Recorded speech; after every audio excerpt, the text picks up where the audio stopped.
KnifeDope. More dope.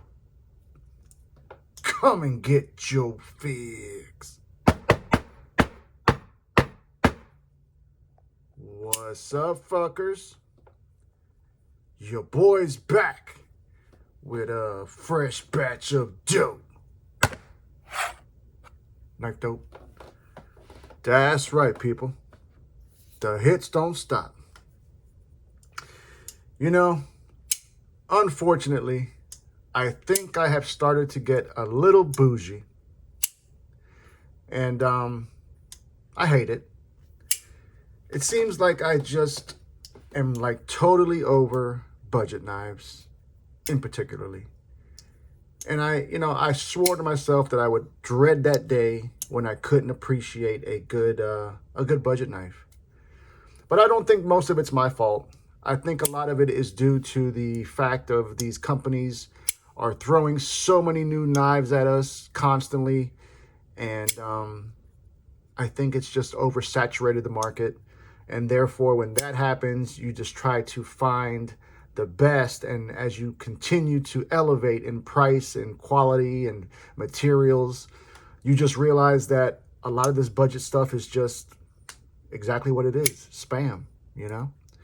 So therefore, I've had these knives sitting here for probably close to a week, and I gotta get them down to the next person in the pass around group.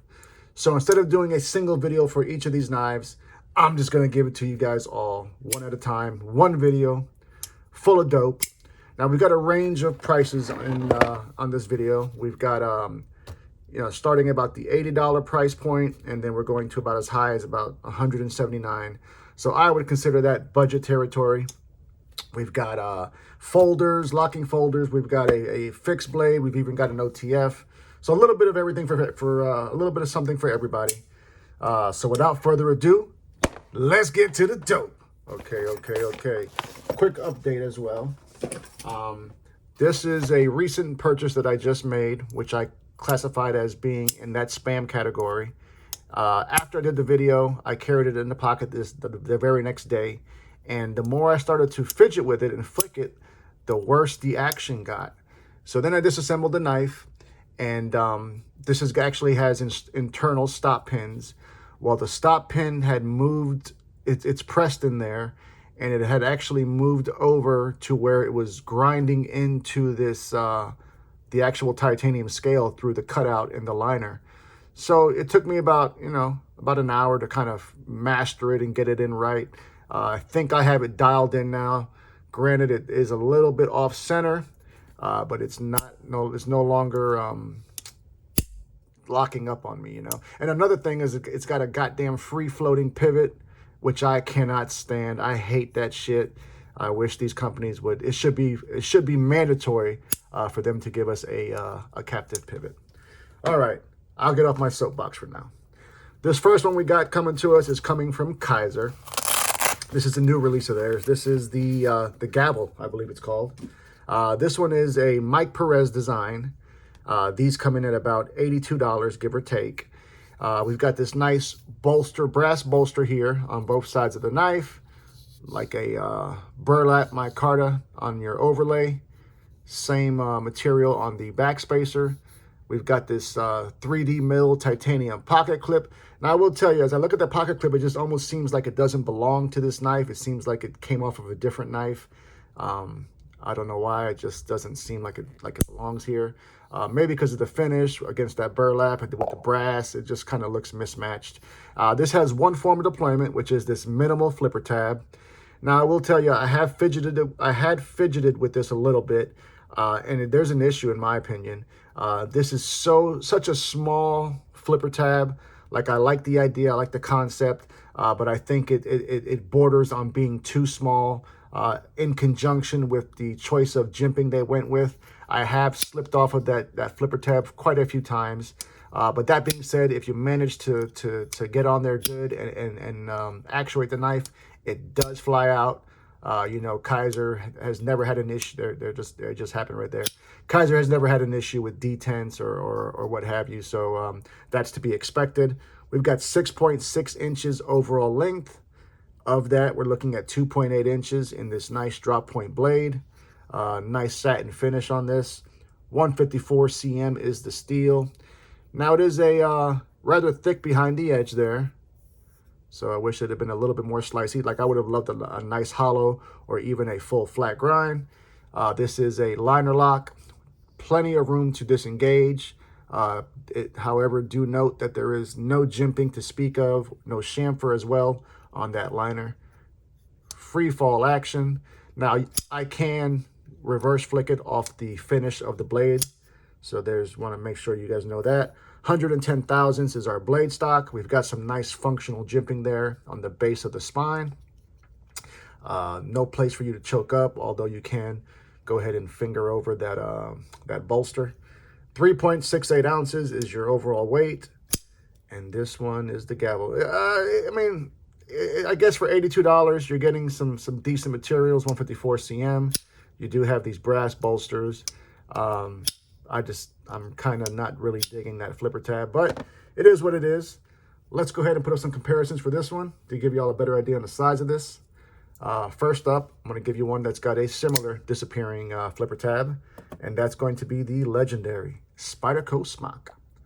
So there you see the gavel up against that. Next up, the ones who perfected the disappearing flipper tab, in my opinion, is Vero, and this is the Vero Synapse.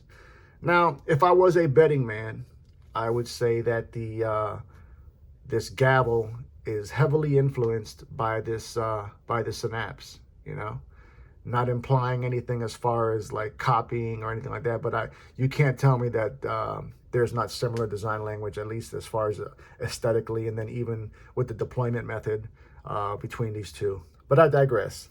Let's do two more. God damn it, two more. How about some Kizer vibes? Quite possibly one of the best looking Kizers. Of course, it's been modded. This is the T1, which was sent to me by the young pup, Mr. Westside. And we can see that the gavel is smaller than that. Last but certainly not least, but should have been first, we're coming with this one, the American Classic. And that is the Spyderco PM2 Blade Ops exclusive. And once again, that gavel is smaller than that. Yep, the gavel. Nothing to blow me away. $82. See, it keeps slipping off. I'm trying not to, people. I shit you not. You know I never shit you. But it does happen quite a bit. That one was the gavel. Okay, more budget dope. We got this one. This is coming to us from Vosteed. Now, there was a point in time when I was pretty high on Vosteed, and I guess I still kind of am in a certain way. Granted, quite a few of their most recent quote-unquote budget releases just haven't done anything for me. This one kind of was the same, at least aesthetically when I first saw it. This one is the Griffin. Now, these come in at about $79, and there is a multitude of different versions you can go with as far as color configurations.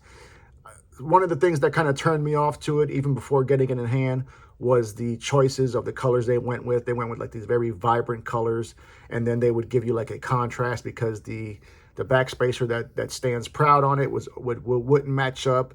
So case in point, we've got yellow G10 scales with this, I want to call that like a khaki colored backspacer. But this one's got multiple forms of deployment. That kind of seems to be what Vosteed tends to cater to.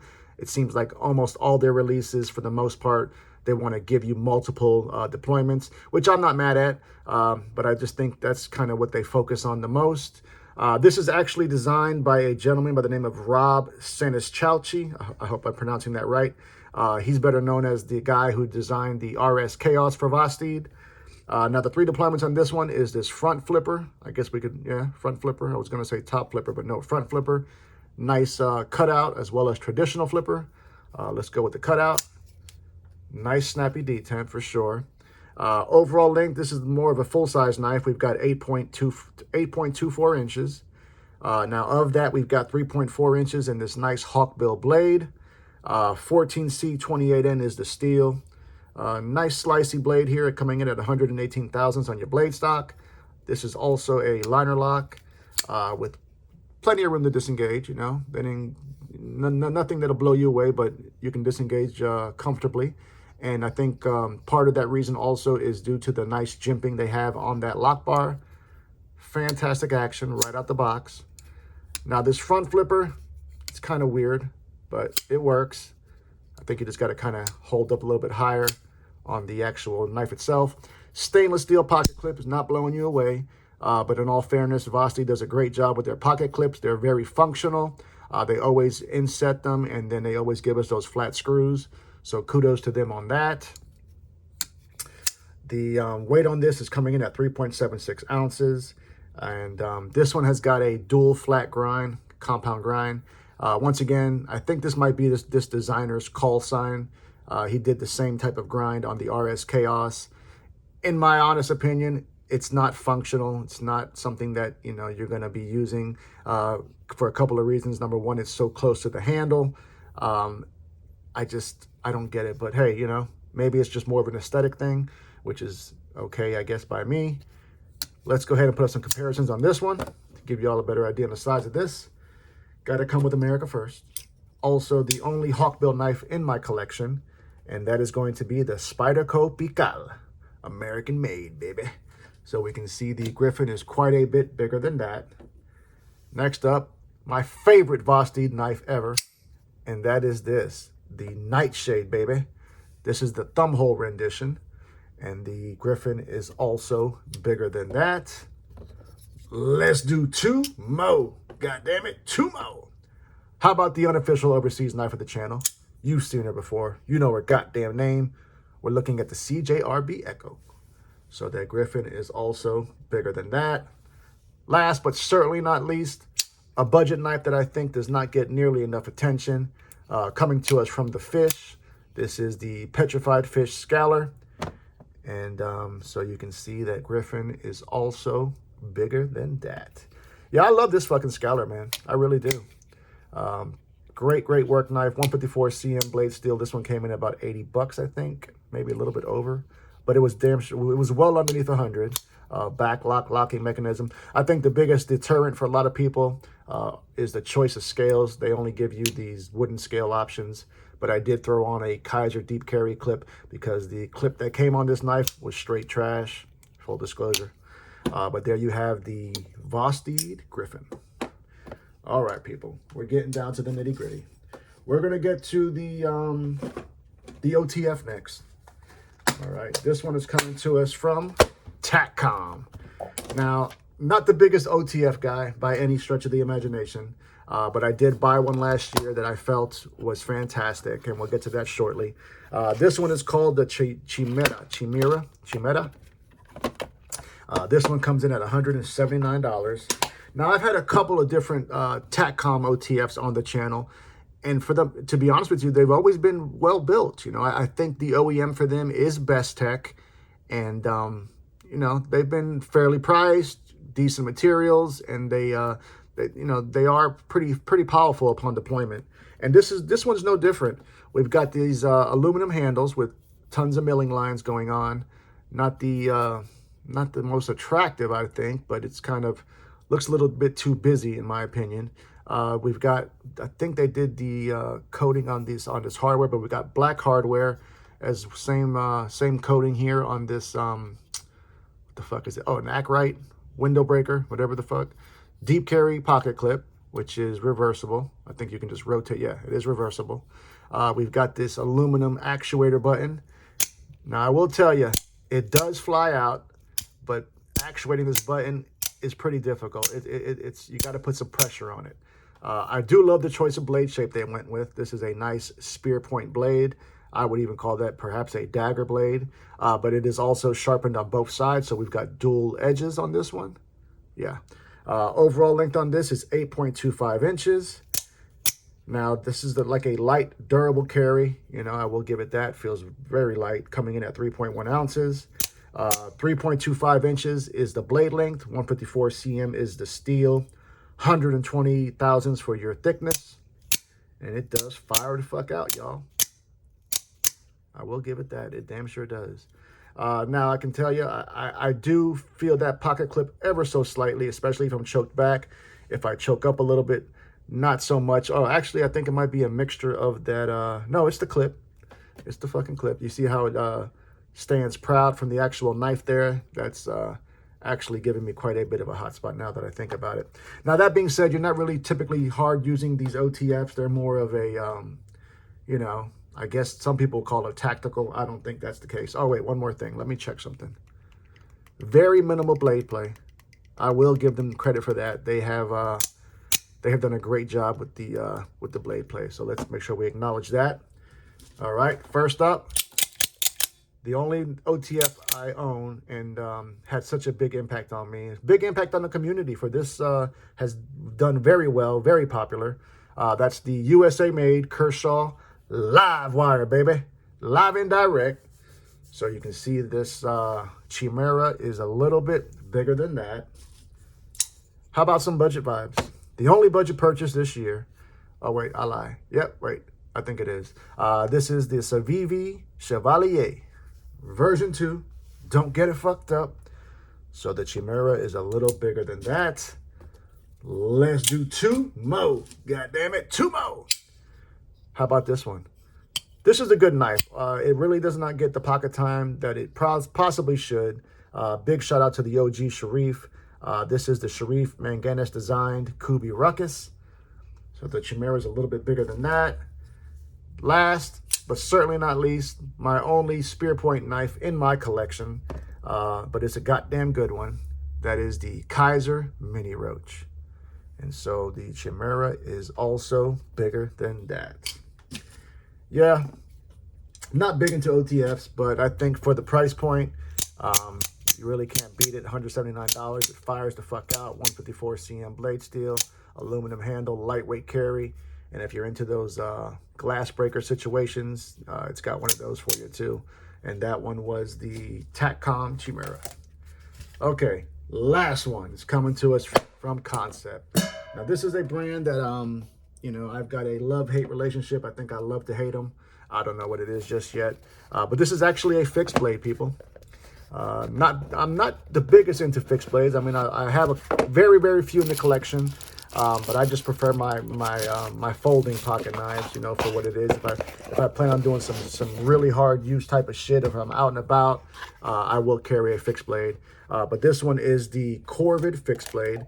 Now, I'll tell you, one of the biggest things that I like about this is the sheath.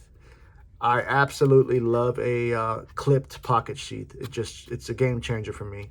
So I think that was a big plus for them when it comes to this knife.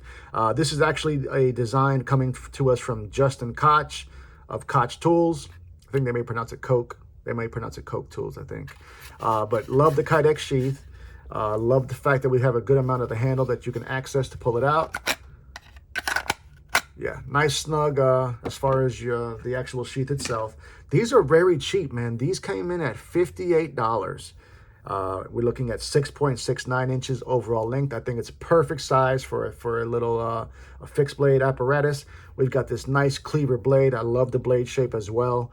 14C 28N is a steel, nice full flat grind. Of course, they've got a fuller on there, but that's strictly for aesthetic purposes. This has got a beautiful black wash finish. It looks really good. There are several variations you can go with as far as blade finishes and handle material. This one is like a black micarta. They call it black, but it almost looks a little bit blue.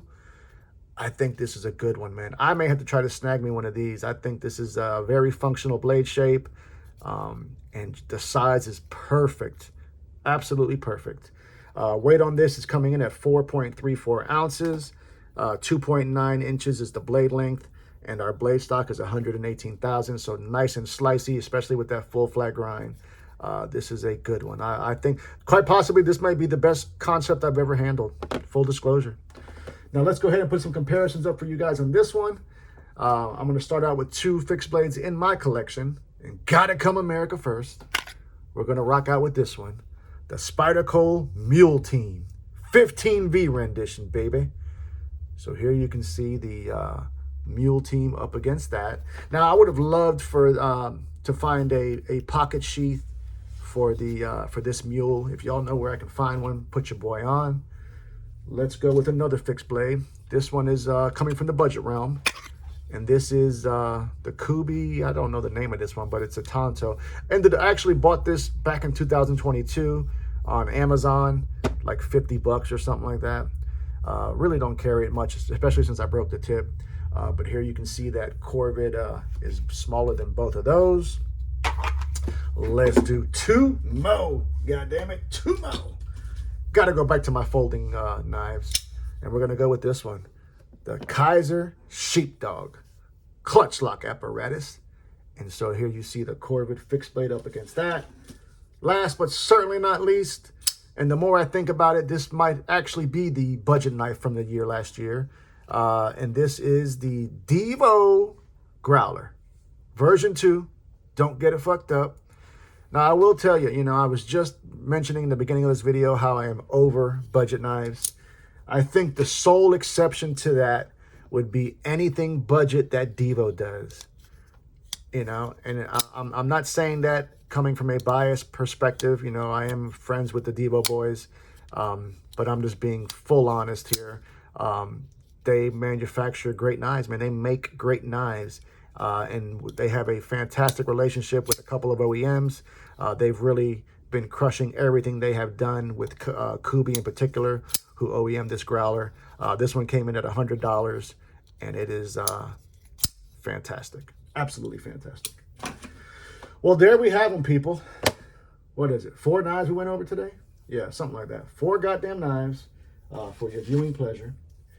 It's been all over the board for me, you know.